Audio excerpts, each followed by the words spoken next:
পুলিশের প্রকল্প প্রণাম। কি এই কলকাতা পুলিশের প্রণাম প্রকল্প আপনাদের জানাবো।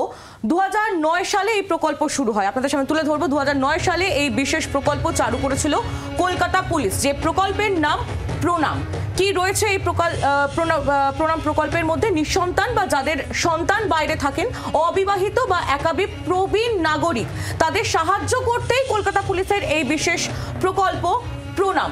এর পাশাপাশি আরো যে তথ্য রয়েছে, প্রণামের সদস্যদের নিয়মিত খোঁজ খবর রাখেন কলকাতা পুলিশের কর্মীরা।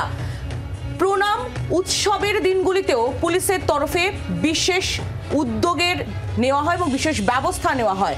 বর্তমানে প্রণামের সদস্য সংখ্যা প্রায় 18,000। কলকাতা পুলিশের এই যে প্রণাম প্রকল্প, সেই প্রকল্পের সদস্য সংখ্যা প্রায় 18,000। আর এই সদস্য হতে আবেদনের জন্য বয়স হতে হবে 60 বছর, অর্থাৎ 60 যারা প্রবীণ নাগরিক রয়েছেন তারা এই প্রকল্পে আওতাভুক্ত হতে পারবেন।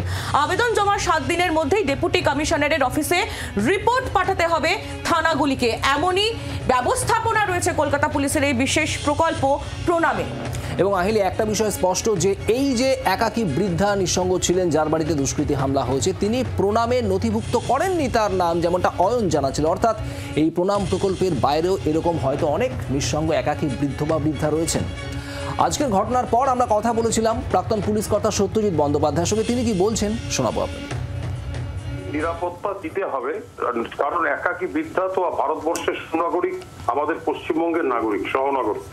তো সুতরাং এই একটা শুধু কথা বলি যে এখানে পুলিশের থেকে হয়তো ইন্টেলিজেন্স খবরটা ছিল না, কিংবা আগে থেকে বুঝতে পারেনি, কিংবা সাধারণভাবে একটা ক্রাইম হয়ে গেছে।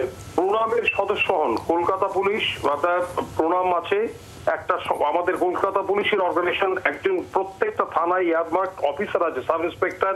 এই একাকী বৃদ্ধ বৃদ্ধা যাদের ছেলে মেয়ে নেই, কিংবা বিদেশে থাকছে, কিংবা অসুস্থ, তাদের প্রত্যেককে দেখভাল করার জন্য, সুরক্ষার জন্য প্রত্যেকটা থানা এলাকাতে প্রণামের সদস্য না হচ্ছে যাদের বয়স 65 বছরের উপরে, এই সুরক্ষাটাও পুরোপুরি পুলিশ দেবে এই প্রণামের মাধ্যমে।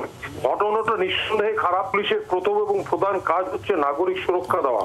আমার মনে হচ্ছে যে আরো বেশি সচেতন হতে হবে, সাধারণ নাগরিককে সচেতন হতে হবে, এবং আপনারা প্রত্যেকেই সহনাগরিক হিসাবে সুরক্ষিত থাকবেন। কিন্তু নিয়ারেস্ট পুলিশ স্টেশনে জানাতে হবে, বটতলা কিংবা শ্যামপুকুর।